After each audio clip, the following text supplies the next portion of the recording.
right, good evening. Welcome back to the regular It feels good to have coffee's back. indoors coffee edition Nice. of Daf Yomi. We are on Daf Chav Gimel and Aleph. We are about probably 12, 1, 2, 3, 4, Mesvei, 5, right? 6, 7, 8, 9, 10, 11, 12 lines down. Yeah, Mesvei. Yeah. So we were dealing in a group of Ziknei Dorom, this group that was called the Elders of the South. Mm-hmm. And they had suggested, we had this conversation about if somebody could send, if they were Tameh, could they send their animal to the Beis HaMikdash on Erev Pesach, knowing that they were going to become Tahor that night, and they'd be able to eat their Korban Pesach. Okay, so this was the discussion. We know that when it comes to Korban Pesach, Tuma b'tzibor, Tuma is acceptable in a tzibor situation, meaning if the majority of the population is Tameh, then the Korban Pesach can be brought on behalf of somebody who's Tameh in the congregation. Right. Similarly, if most of the Kohanim that are present in service are also Tameh, a community Korban can be brought by a Tameh Kohen as well. And therefore, this concept of Tumah. But we said that primarily applies to Tumas Mace. That applies to Tumah that is caused by coming in contact with somebody who has died. But Tumah that comes from the body itself, we said was a little bit stricter. We called that was a Tumas Haguf, a Tumah that comes from the body itself. We had, for example, a Zav, or somebody who was a Yoledes or somebody like that. We had Tumas Sheretz was our example that we were discussing. Tumas Sheretz is Tumah that comes from the outside. Nevertheless, that Tumah that comes from the outside you don't get pushed off to Pesach Sheni in that circumstance. So this was this issue that we discussed, that you could send, if you were Tumas Sheretz, you could send your Korban Pesach, if you were going to be Torah that night, send your Korban to the Beis HaMikdash. That was the discussion we had. Now, this is where we're going to pick up our question. The Ziknei Dorom, these elders of the South, said that if a person is Tameh, he's Tameh Mace, right? This individual sends his Korban Pesach, he's not supposed to, but if he does, he's Yotzei. It works. So now we're going to ask the question of Mesvei. Mipnei she'amru ve'osa Pesach hatzitz meratze al tumas dam ve'natzitz meratze al tumas haguf. So now, this is a Mishnah in Maseches Pesachim. The whole Mishnah starts off that HaPesach shenizrak damo v'achar kach no dashu korban tameh. Korban Pesach, they sprinkled the blood. After they sprinkled the blood, they realized that the korban was tameh. Okay, so now, what happens? Hatzitz meratze. The tzitz, the Kohen Gadol wears this tzitz on his forehead. That allows the korban to be acceptable. It's also especially practical because you would presume that my korban was slaughtered, the Kohanim caught it, they started bringing it to the Mizbeach. That somebody might have no idea that the blood got made impure along the way. And he's at home eating his korban Pesach, and the answer is everything's fine, right? The tzitz takes care of him, and he's good. Then it says, Nitma ha'adam tumas haguf eina tzitz meratze.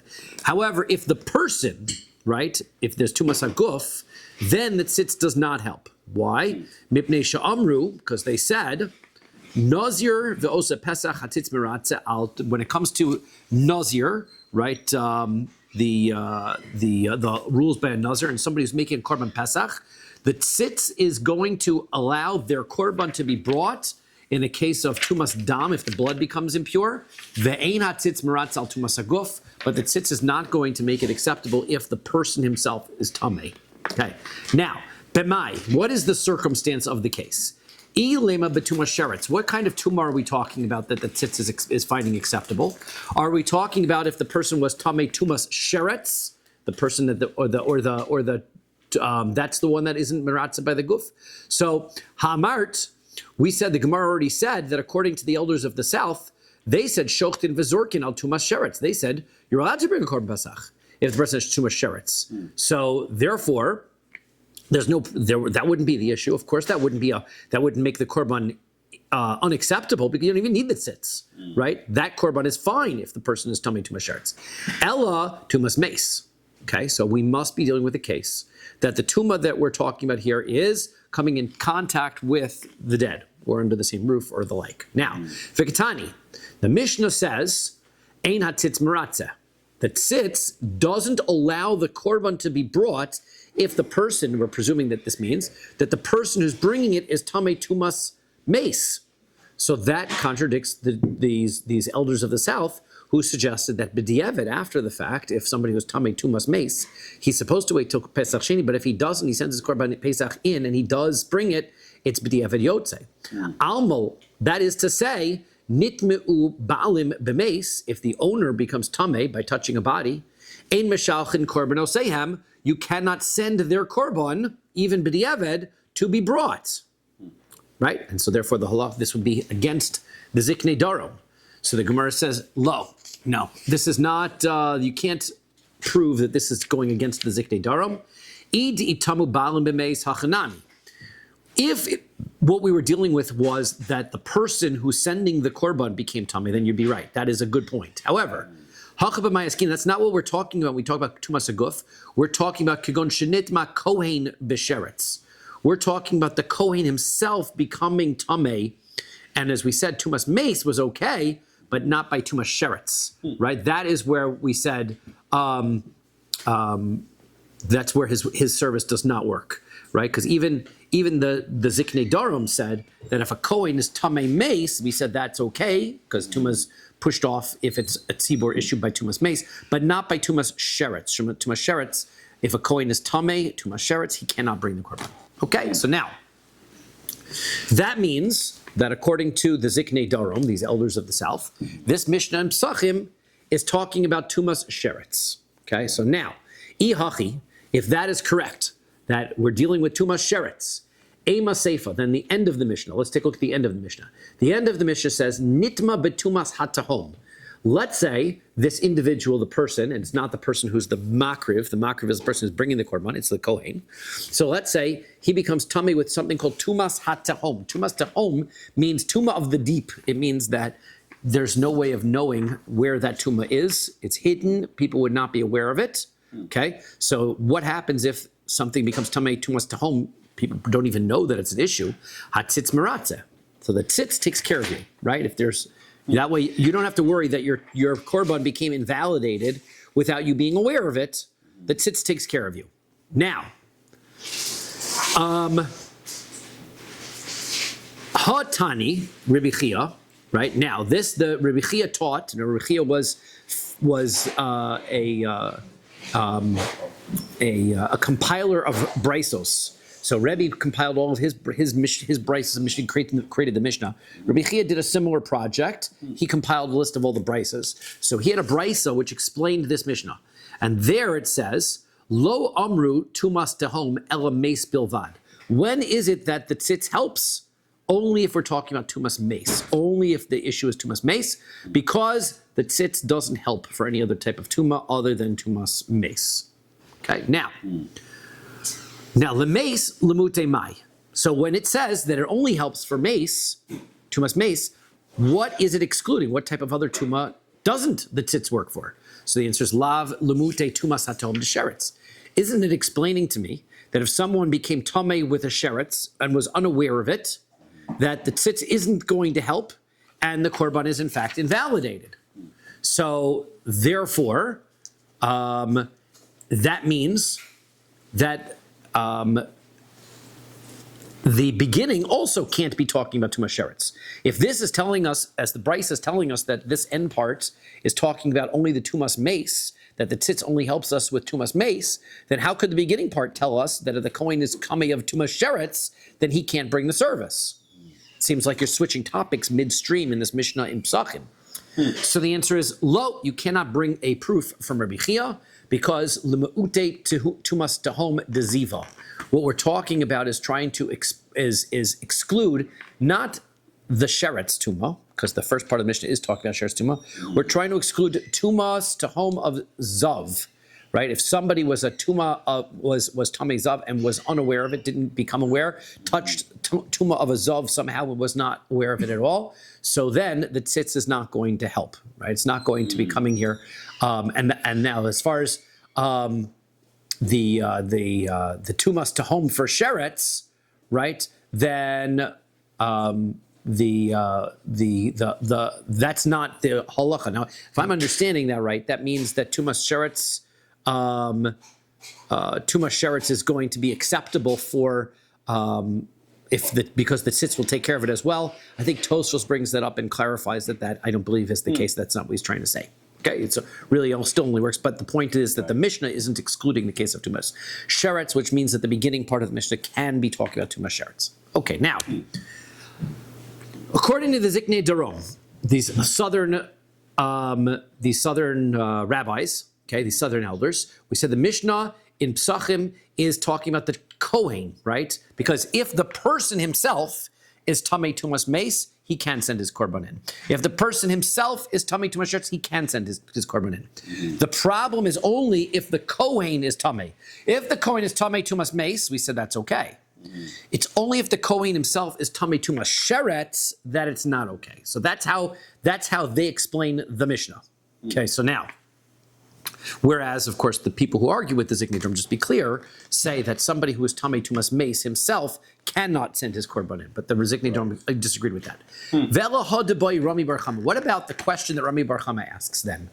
Kohen hamaratze bekorban osehem. Let's say the Kohen, who is now, he's going to be bringing the korban for a Nazir, or he's doing a korban Pesach. Hutra lo tumas hatahom, o lo hutra lo tumas hatahom. The question is, if he becomes tamei, tumas tahom, right, he's unaware, does the tzitz help him as well, right? So that's the question, will that work? Now, so now Tifshot, according to this, according to the way that we just read this Mishnah, how could he have such a question? Tumas tahom hutralo. This clearly says, right, that the tumas tahom is going to be acceptable to ha-hacha bekoin kaiminon, because according to the according to the Ziknei Darom, these elders of the south, right, the Mishnah is talking about tumas of the tumah of the kohen, and so therefore, if the tumah of the tahom is permitted for the kohen who's bringing it, so then sorry, I just lost my train of thought. If the tumah of if the person who's is the person we're talking about, the tumah stone is the person bringing it, then the Mishnah answers his question. So the answer is de Rami Bar Chama vade Peliga. The answer is Rami Bar Chama's question definitely disagrees with the Ziknei Darom. You cannot, according to the way that Ziknei Darom understand the Mishnah, it resolves Rami Bar Chama's point. So there's no point in Rami Bar Chama asking that question. The question comes up only according to Rami Bar Chama if you hold like the other explanation, the rabbi's explanations, not according to the Ziknei Darom. Okay, now, according to that, then Rami Bar Chama doesn't agree with these Ziknei Darom. He holds that a person who's tamei, meis, cannot send his korban in. That's the whole point of the whole argument between the Ziknei Darom and everybody else. So, Tashma, so come and listen whether that is a proof of that idea of Rabbi Bar Chama's position from a brisa. V'nasan Aaron es avon hakodashim. Right, the pasuk says that he's going to wear his tzitz. The Aaron is going to wear the tzitz on his forehead, and when he does so, he's going to bear the sin of the holy items. Right? So that means there's going to be something that's wrong with the korban that the Kohen wearing his tzitz is going to take care of. V'chi eza avon nosei. Now, the pasuk does not specify which sin are we dealing with. Im avon pigul. Are we talking about, it's talking about the prohibition of pigul. Pigul, we said, was when you have the intention during one of the blood services to consume the offering beyond its place or time, right? That, let's say you have that. Does the tzitz make the korban acceptable? That you can't say, right? Harei kvar nemar, the pasuk says, lo yechashev. The pasuk over there in Vayikra says, hamakriv, also the one who brings that korban, lo yechashev, it will not be counted. That korban will not count. Pigul it's pigul, and pigul cannot be offered. Im avon nosar, if you're going to say, well, maybe it accepts an offering that is leftovers. Right, there's the right. It's not supposed to be brought with intent that it will be blood. The blood will be consumed on the mizbeach, or the fats could be consumed on the mizbeach, or the meat to be consumed by the person outside of its time. Harei kvar nemar, the pasuk already says over there lo yeratzeh. that korban is not acceptable. Ha eino nose ela avon tuma. The only real avera left, the only invalidation of a korban that would be left that the tzitz could help is tuma, right?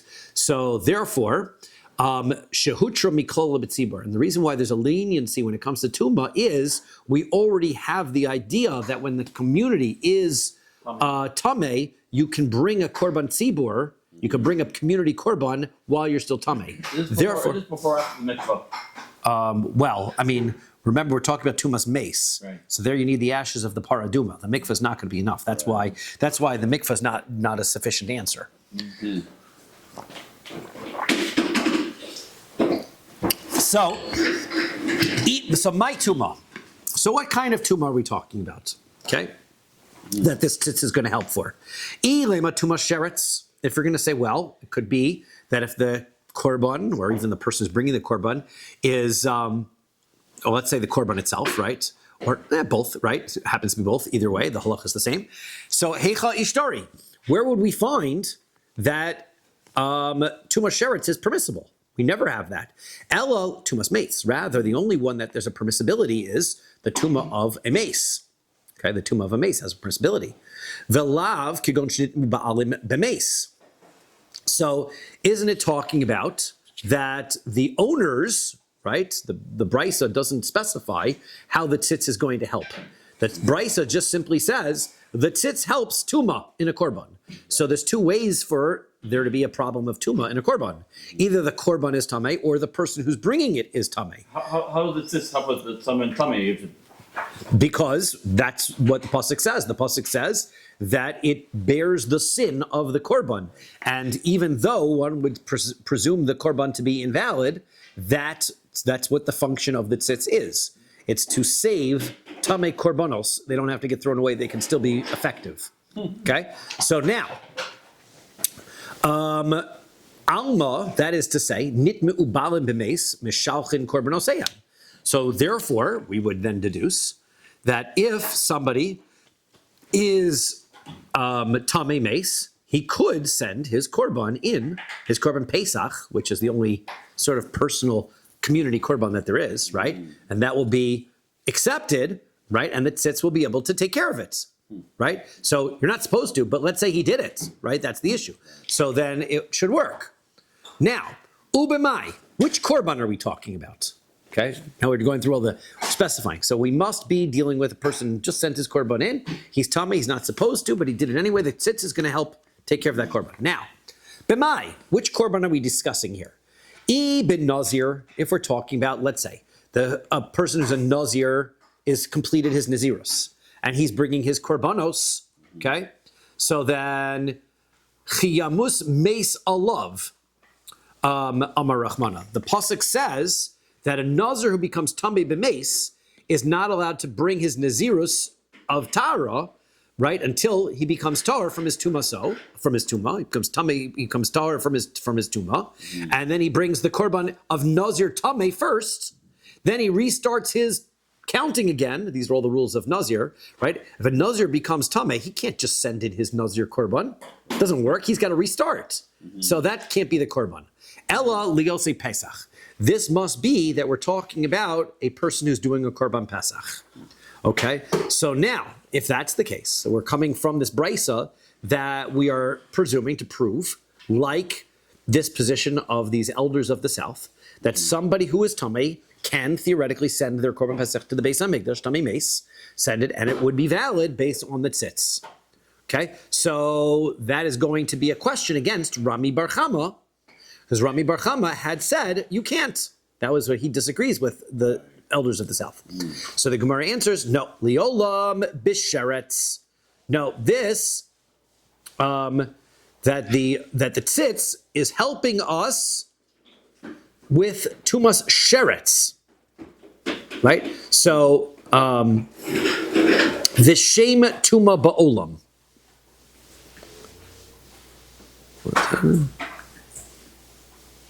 One second. What does Rashi say there about that?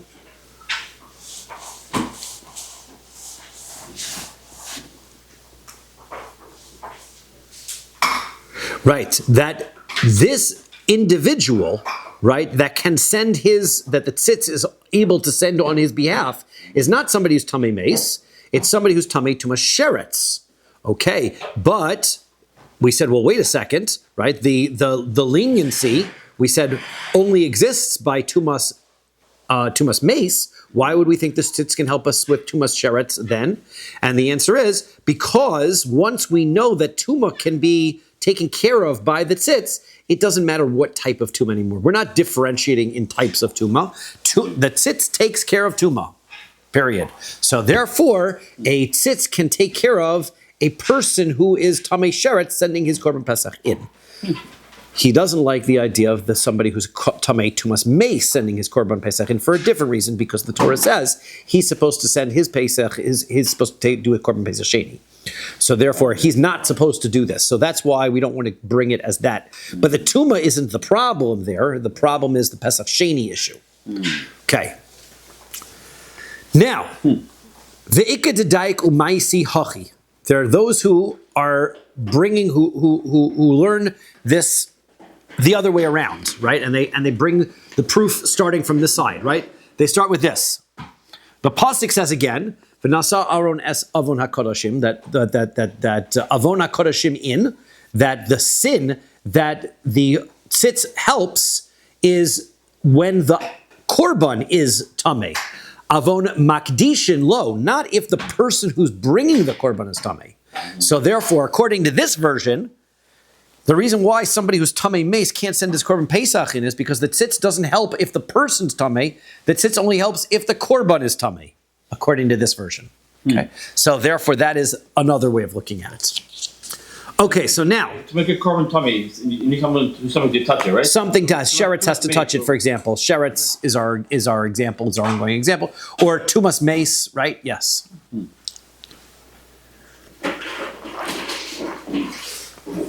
Okay, so now, my tuma, what type of tuma are we talking about, as Yehuda's asking, right? Something touched it. What touched it? Was it a mace? Was it a sheretz? Lema tuma sheretz, if you're going to tell me it's tuma sheretz, like I wanted to suggest, mi shtari b'tzibor.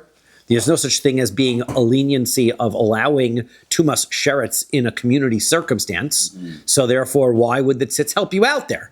Alav tumas mace. Must be that it's a tumas mace, like Yehuda said.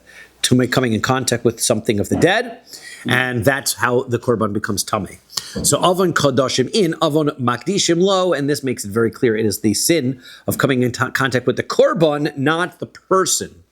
And so therefore, that will support Rami Bar Chama's position and resolve the issue. Yeah, but no, liolam, not really, because in the end, really, we're talking about tumas sheretz. It could be even talking about tumas sheretz, because shem tuma ba'olam.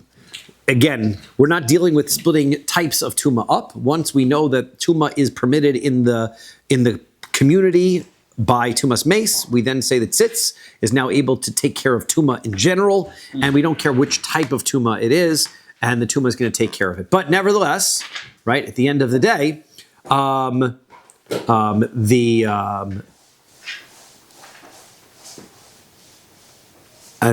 if the Kohen or the according to that, right, if the Kohen or the owner, right, became tumas mace, and it is not being excluded by the pasuk. I thought Kohen can be tumas, and therefore the tumas sheretz will help. Sorry, I thought a Kohen cannot be tumas mace. Well, we said he can be if most of the community is, right. Then tumas mace is pushed off.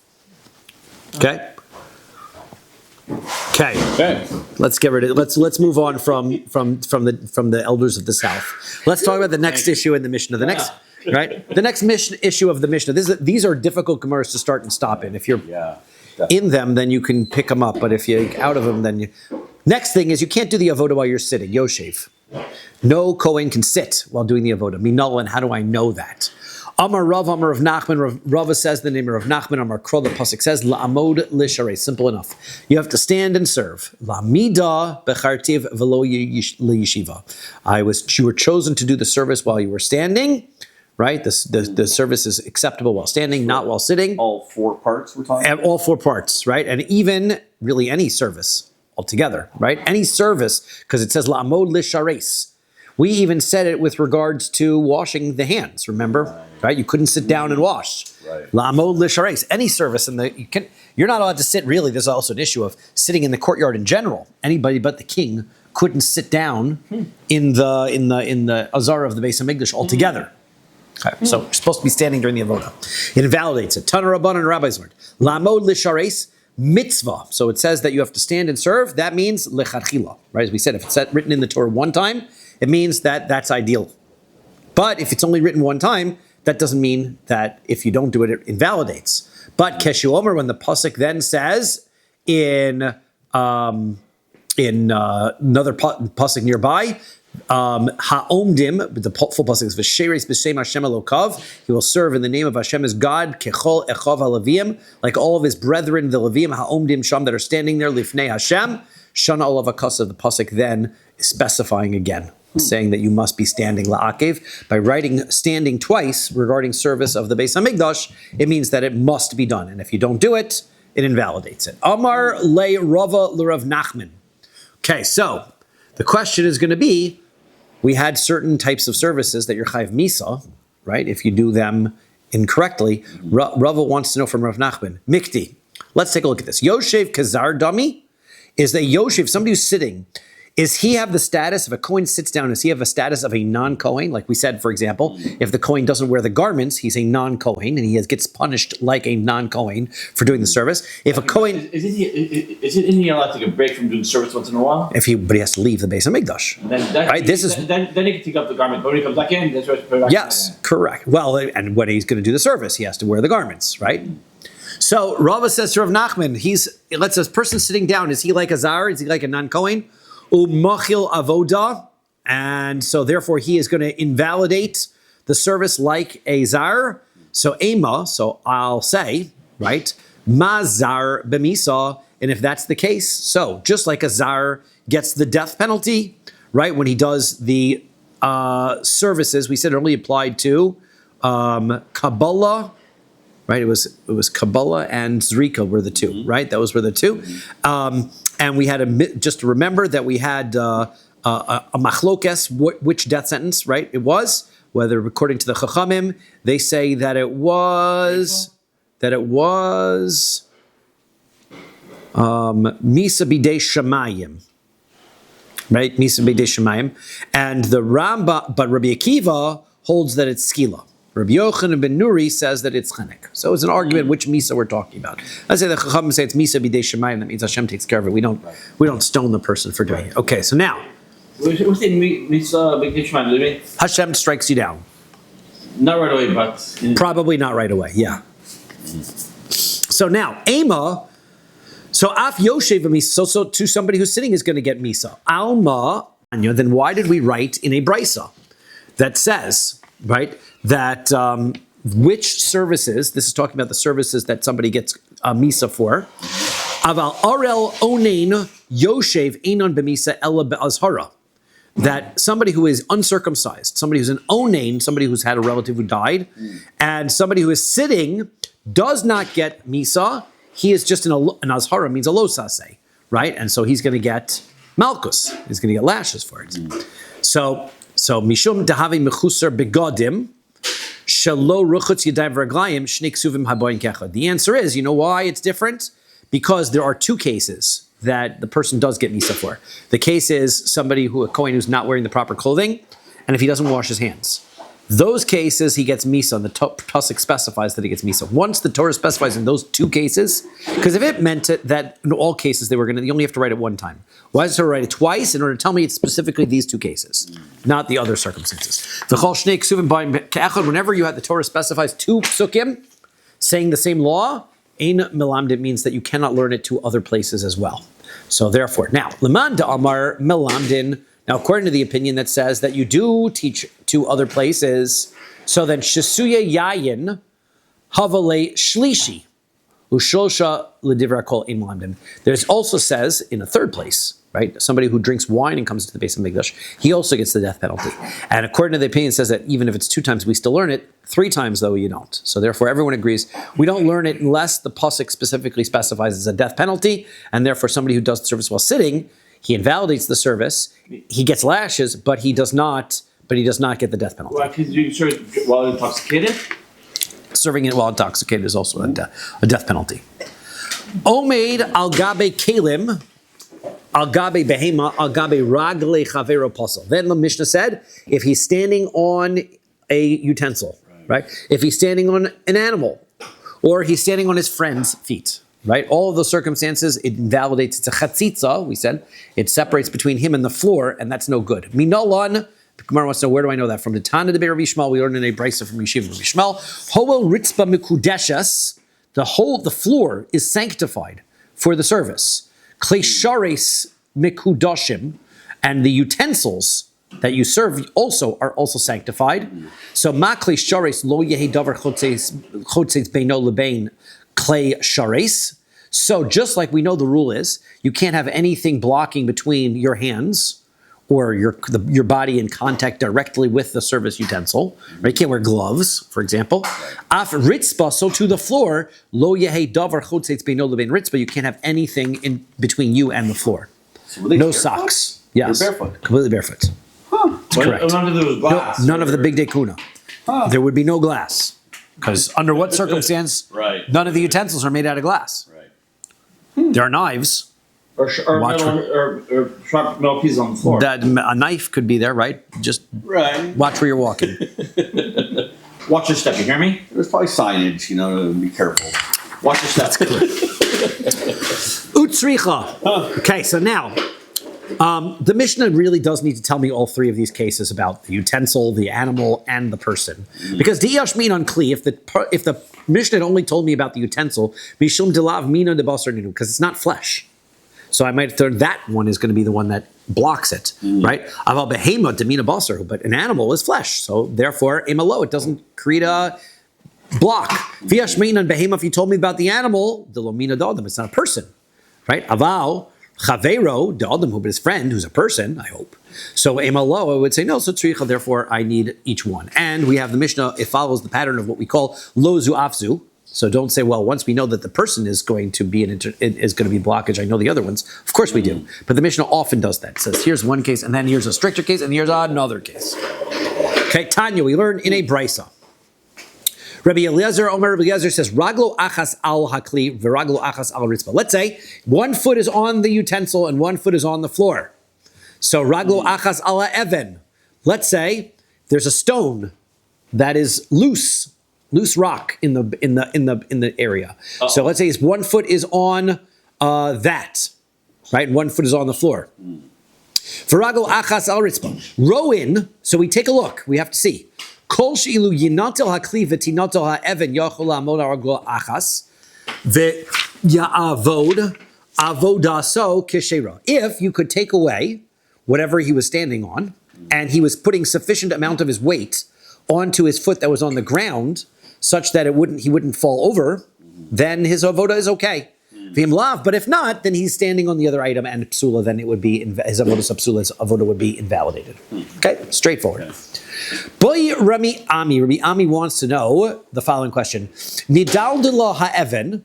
Let's say there was the floor was made of marble. Let's say it rolls away, right? It gets loose. Floor piece comes loose. Indiana Jones style. Right, well, not like a whole boulder, but like a piece of tile, right?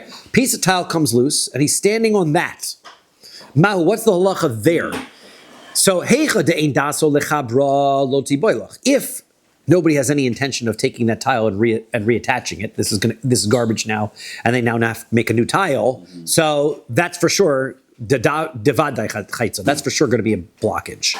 Kiti boilach. The question is dedato lechabro, that they intend to take this very same tile and attach it back in its place.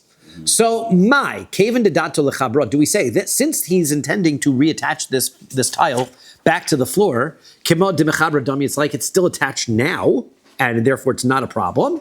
O dilma hashtamiya hotlisha. Right now it's not attached, and so therefore it's blocked. Okay, we don't know that answer. Rabba zute boila hachi. Rabba, the I guess the lesser Rabba, right? Zute means the lesser, right? Rabba zute? Rabba and Zuta, yeah, the lesser, the older, which could be like the elder or the younger one or whatever like that, right? So he said the question was as follows, like this. Boy Rabbi Ami asks, Nekra Evan, let's say the stone became uprooted completely. The Amad Bimikoma, but the stone, even though it's loose, they took it, they put it back where it was supposed to go. But it's loose. Mahu, what's the halacha then?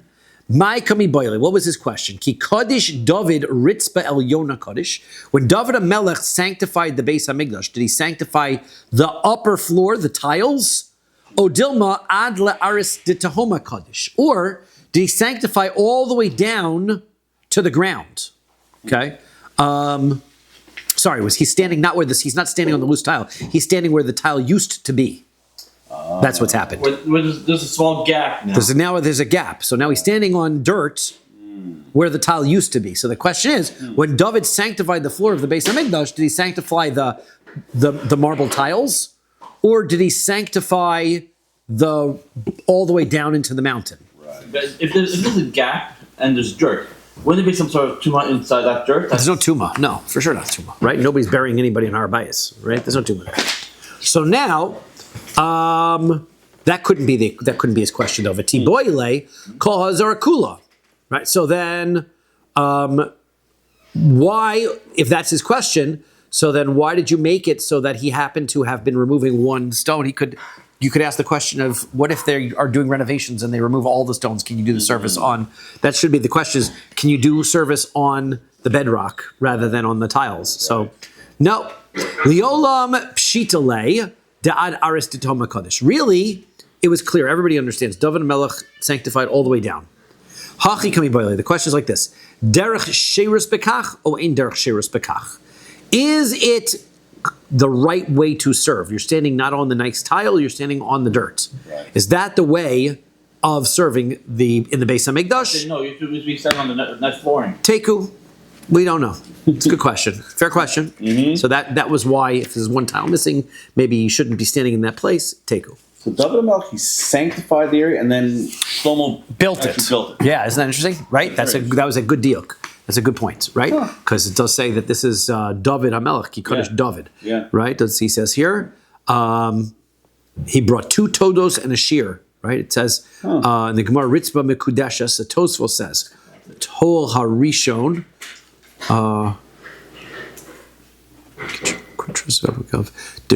see, look at Tosfos says this, right? Tosfos Hoil, it's in the middle of the page.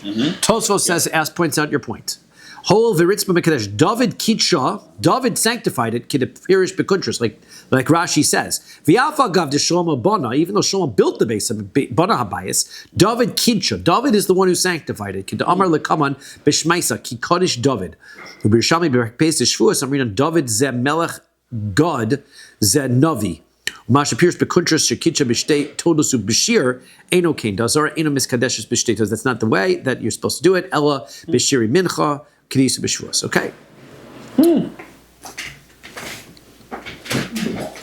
Okay. So that's how they sent it. So it was David. It's a good point. Yes. Okay, next. Mishnah says, Kibel bismol pasul. If he caught the blood in his left hand, so then that is going to invalidate the service. Rabbi Shimon says it's okay. Okay, so now, there's sources. Tana Rabbanan, our rabbis learned. Brisa says, Be'etzba v'lakach. The pasuk says, the full pasuk being quoted says, "V'lakach hakohen midama chatas be'etzba'o." The kohen is going to take from the blood with his finger. V'nasan al karnos mezbeach ha'olah, and he puts it onto the outer altar, onto the corners of the outer altar. So it says be'etzba'o, right? It says v'lakach be'etzba'o. He's supposed to take be'etzba v'lakach. Melamed shalote kabbalah el be'ela biyamin. So this tells us the blood has to be caught, v'lakach means to be able to catching the blood, has to be caught with the right hand, right? Because the etzba is also in the right hand, because etzba v'nasan, then it says that it's with his finger and it has to be placed, and that says, melami shlotehe nisina, that means that the sprinkling of the blood also has to be el biyamin with the right hand. But if the person's lefty, can he do it with the left hand? It says, according to Chaim, no, right? Cannot be. Amar Rabbi Shimon says, V'chi nemra yad b'Kabbalah. It doesn't say the hand. By saying the hand, we would presume it means the right hand. We're saying that the word finger implies it's the special finger, which means the finger on your right hand. This is your finger of your right hand, right? So that would be the implied. They said, well, it doesn't say hand, right? By catching the blood, right? It doesn't say that. It only says, if you read the pasuk says the v'lakacha kohen midama katas be'etzba'o. V'nasan only says the word etzba'o once. It doesn't say the word etzba twice in the pasuk. It says he should catch the blood with his etzba, and then he should place it. His etzba is his finger, and we're going to know that etzba means right hand, his right-handed finger. So now, which is interesting, just to point out, he's switching the word from etzba to yad, because the pasuk doesn't say yad at all. But he says, but when we talk about his hand, it doesn't say the word yad twice in this pasuk. It only says it once. So therefore, he says, Ella betzba'o v'nasan. It says in the pasuk that he takes with his finger and he places it. So therefore, shalotei nesina el biyomin, which means that Rabbi Shimon is going to agree you have to do zrika, you have to sprinkle the blood with your right hand. Ho v'lo ne'emra yad kabbalah, but since it doesn't say that you have to catch the blood with your right hand, kiba b'smon kosher. If you catch the blood with your left hand, it's kosher. Okay, so now, Rabbi Shimon mimanavshach. Oh, let's explore Rabbi Shimon, what we're talking about. I don't understand Rabbi Shimon's point of view.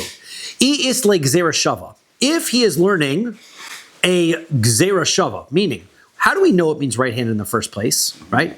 The answer is the Torah says by somebody who has tsaras that the blood is placed on his right thumb, his right toe. Al boan yado hayimanis. So it's clear, okay? So therefore, the word yad means hand. Okay, so that's why the word yad means hand. Okay, kilo nemra yad beKabbalah maihavi. So then, who cares whether the word yad is written by Kabbalah? Because the gzera shava could also come from the word etzba, right? Because the word etzba is also written by the person who has tsaras. Etzba also means right hand. So the point that we're asking is, why is Rabbi Shimon getting so upset because it doesn't say the word yad? The word etzba is there. It's the same thing. If he doesn't learn the gzera shava, he's not learning that right hand comes from the mitzorah, so that nemar yad beKabbalah maihavi. So what difference does it make about the word yad being written, the hand being written by catching the blood? Not to mention the fact that it isn't written by that at all, but we'll see that in a moment. Amar Rabbi Yehuda says, Liolam Leslie. Rabbi Shimon doesn't learn anything from the mitzorah. That's not his. This is what it means. This Rabbi Yehuda, is Rabbi Yehuda Nasi? This is Rav Yehuda, right? He's the Amora, Rav Yehuda. So he's in the times of the Gemara. So v'hachi kamar. This is what he means to say. V'chi nemar yad yaminis beKabbalah, right? Ho v'lo nemar yad yamin beKabbalah kibel b'smol kosher. All he means to say is that since it never says the right hand by the mitzvah of catching the blood, therefore, there's no problem catching the blood with the left hand. There's my answer. Okay, but Amar le Rabba says, Ihachi, if that's true, afilu nesina nami, then why does he require the right hand for sprinkling of the blood?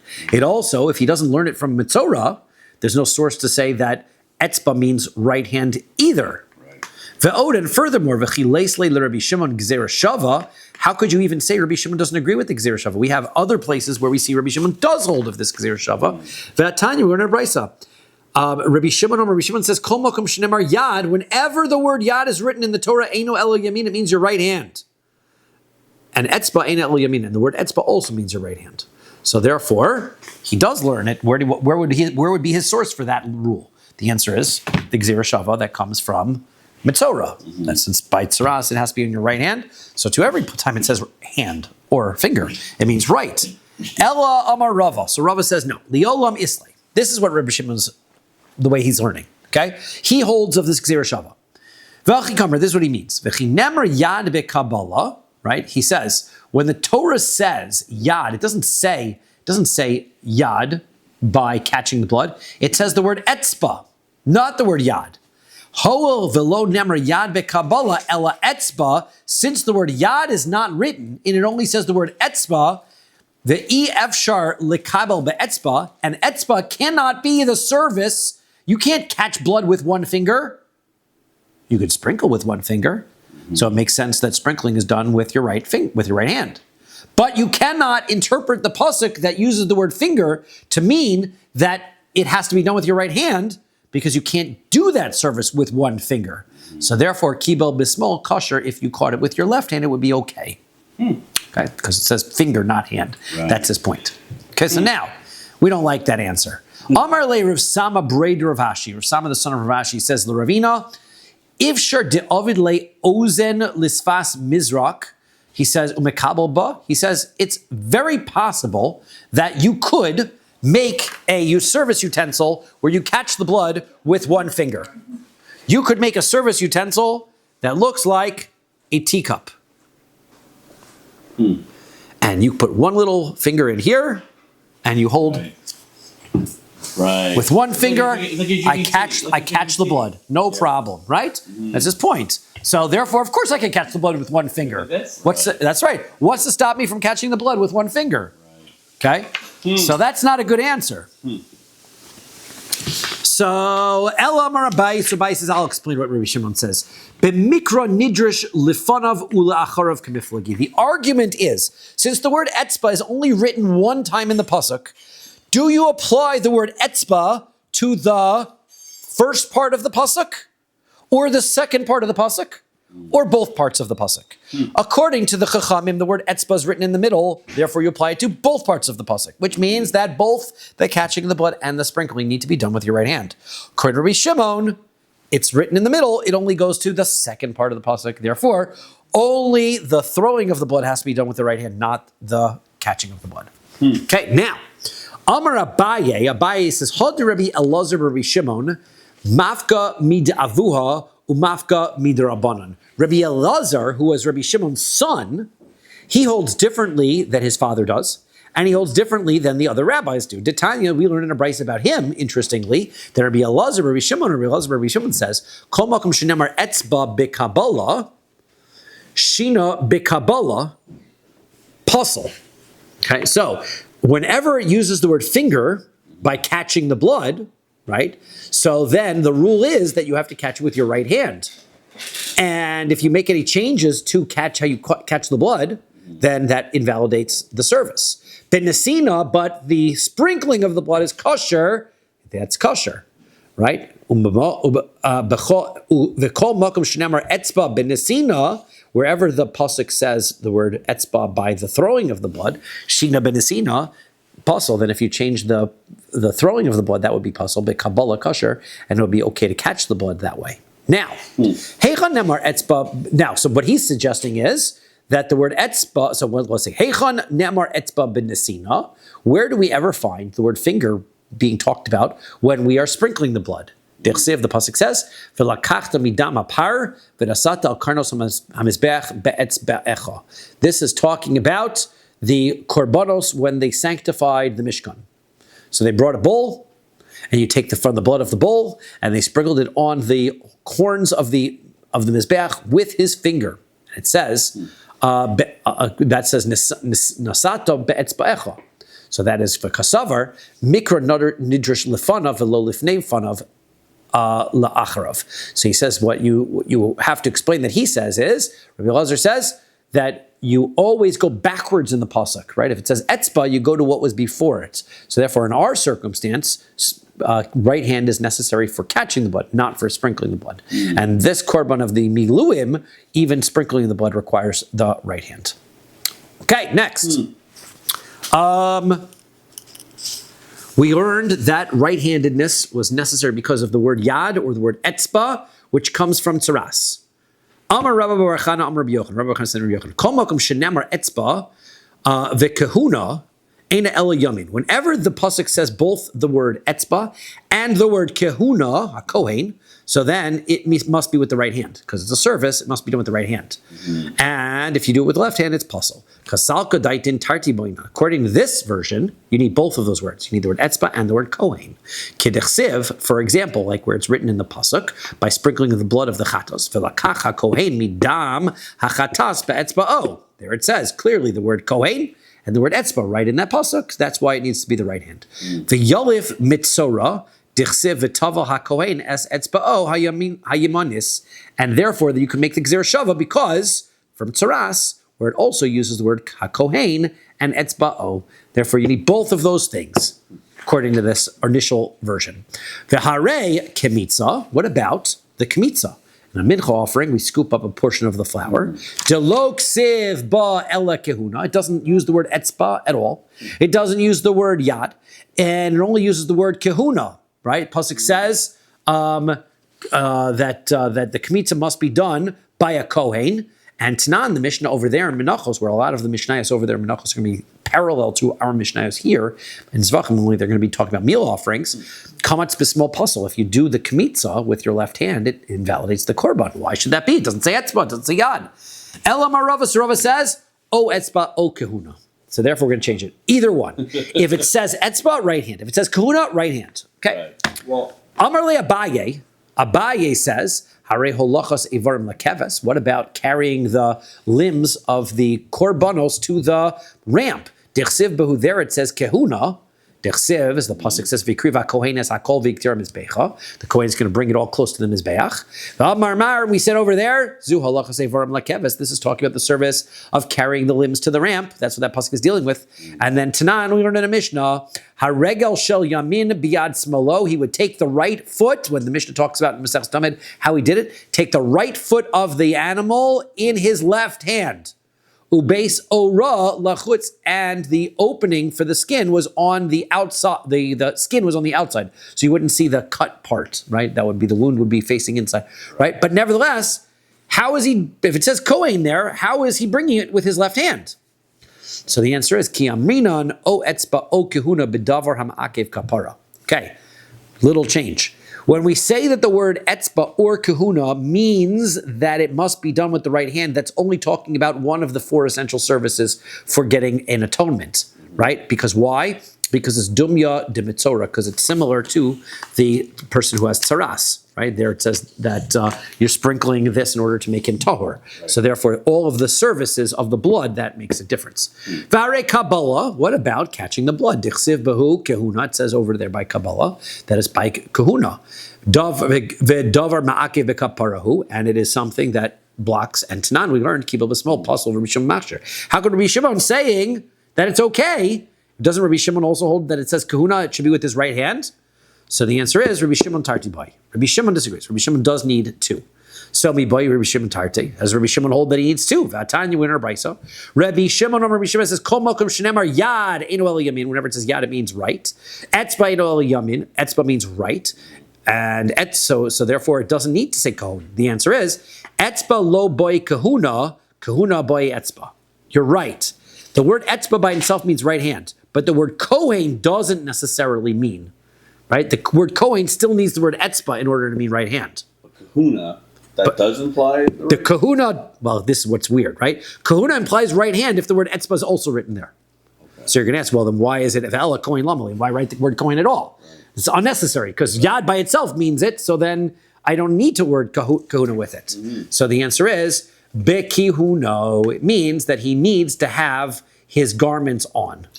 He needs to also, in order to catch the blood, the Kohen needs to be wearing his big day kahuna. Okay, so now, Darei Zrika.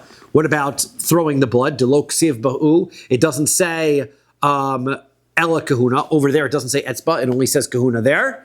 Vit utnan, and we learned there in the Mishnah, Zorak basmol puzzle, that Rabbi Shimon holds that it's puzzle, v'lo poli Rabbi Shimon. Nobody argues. Everybody agrees that sprinkling the blood is no good with anything but the right hand. So Rabbi, polig bebraisa. The answer is, we found a brisa that Rabbi Shimon does disagree on that point. That, to Tanya, we're in a brisa. Kibel b'small puzzle, Rabbi Shimon Machshir. That if you catch the blood with your left hand, then it's puzzle. Rabbi Shimon says it's okay. Zorak b'small puzzle, if you sprinkle the blood with your left hand, then it's puzzle. Rabbi Shimon Machshir, and Rabbi Shimon says that it is okay, it is kosher. Ella hadamar Rava. What about that's which Rava says? Rava says yad yad lekemitza, regel regel lichalitza, ozen ozen liritzia lamali. He says, look, there's a gzira shava from Mitzorah to many other places in the Torah where it tells us that it must be done with the right hand. So it has yad yad to tell us that the kemitza, the scooping of the kemitza, has to be done with the right hand. It says regel regel. It says regel by the by the right foot of the Mitzorah, and it says regel by the foot, dealing with chalitza by the woman who has to do yibum, right? She getting chalitza has to be done, the foot shoe has to be taken off his right foot. And ozen tells us that you also have to put the oil on the ear of the Mitzorah to tell us that when you have an Eved Ivri, a Jewish slave, and you have to put something through his ear, pierce his ear, has to be on his right ear. So therefore, lamali, why do I need the word, but why do I have to worry about the kmitza? Kmitza is a service, because it says, of course it has the word yad there. I already know that it's right-handed. So the answer is, midrabba bar Chana nafka. He says there, it says the kmitza, it has the word kehuna. So therefore,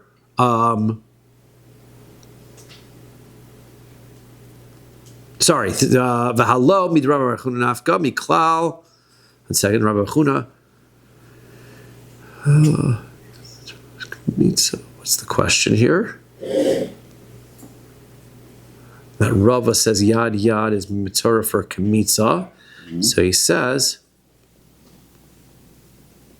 why doesn't so why does he learn it from Rabbi Bar Chana? He doesn't need this yad. He already has this general statement of Rabbi Bar Chana about yad needing to be included. So the answer is chad lekometz v'chad limits. The answer is you do need two times it has to say right hand by kmitza. Why? One, for the kmitza itself has to be with the right hand. The second is throwing the kmitza into the utensil has to be done with the right hand. Okay? Well, Rabbi Shimon, lo boy. Right? So now the Rabbi Shimon, right, shouldn't need to have the sanctification. He's not going to need to have the kmitza thrown into the bowl. Laman de Amar Rabbi Shimon Nami Boy, according to the opinion, right? So he says, according to the opinion, this is that he does need to throw it in. So then kiddush kometz, then you do need to throw it in, and you need to sanctify the kometz. Bismoach shuri machshir. So then he's going to allow you to do that with the left hand. Yad derava lamali. So what does he do with this gzera shava of yad? So ve'ila kmitza atzma, and if you're going to tell me that it's in order to tell me the kmitza itself has to be done with the right hand, so then midrav Yehuda braid Rav Chia nafka. He's going to be able to learn that from this rule of Rav Yehuda braid Rav Chia, where he learns yad from Mitzorah directly, from that hekesh. Damar Rav Yehuda braid Rav Chia, my time of the Rabbi Shimon. So Rav Yehuda, the son of Rav Chia, says, what is the rationale behind Rabbi Shimon? That he's going to allow the burning of the mincha without a kli sharis, because Damar Kro, the pasuk says, Kodesh Kadashim hi kachatas ka'asham. He says that the Kodesh, that this mincha is holy of holies. It's like a chatas, like an asham. So now, we had learned this before. Ovda biyad, ovda biyamin. So that teaches me that if you come to do the service directly with your hand, so then it must be done with your right hand, right? Kechatos, like you would do by a chatos. You would sprinkle the blood with a chatos. So therefore, if you do the kmitza with your hand and you throw it directly onto the fire, and you're bringing it directly to the mizbeach, it must be done with the right hand. Bala ovda bakli. But if you're going to do it with a utensil, you're going to take the scoop and put that into a utensil, and then carry the utensil and dump that on the fire. So then, ovda besmol, you can do that like your left hand, ke'asham, like the asham, right? So therefore, like the asham, it can be done. So where by the asham, it's permissible with the left hand. Okay, so now, lo nitzracha, so he needs the gzer shava, ella lekometz minchas chote. He says that the kmitza of the minchas chote, of the sinner's korban chatos, somebody who violates the shvuas ha'edus, right? He's being sworn in by testimony, or he does a shvuas bitui, he swears falsely, so he's bringing a korban mincha. Okay, so he's going to bring that that has to be done with the right hand, because salka daita chamina, I would have thought to have said that hoil the Amar Rabbi Shimon says lo yehe korbano mehudar, that since the general rule is that the sinner's meal offering doesn't need to be brought, has to be brought in a lesser fashion. It's not brought with oil, it's not brought with anything else mixed into it, because it is a sin offering. Ki kamatz lo besmo nami tis kosher. You might think, okay, great, it doesn't even need the right hand because it's a lesser korban. Kamash malan, so therefore this pasuk yad, right? Even though he holds that it doesn't have to be done with the right hand. Generally speaking, yad means that it can be done, that this one has to be done with the right hand, right? And so therefore, if you're going to if you're going to do a kmitza without, you're going to scoop it and put it right into the fire, you need to do it with your right hand. Okay, so that's a place for us to stop.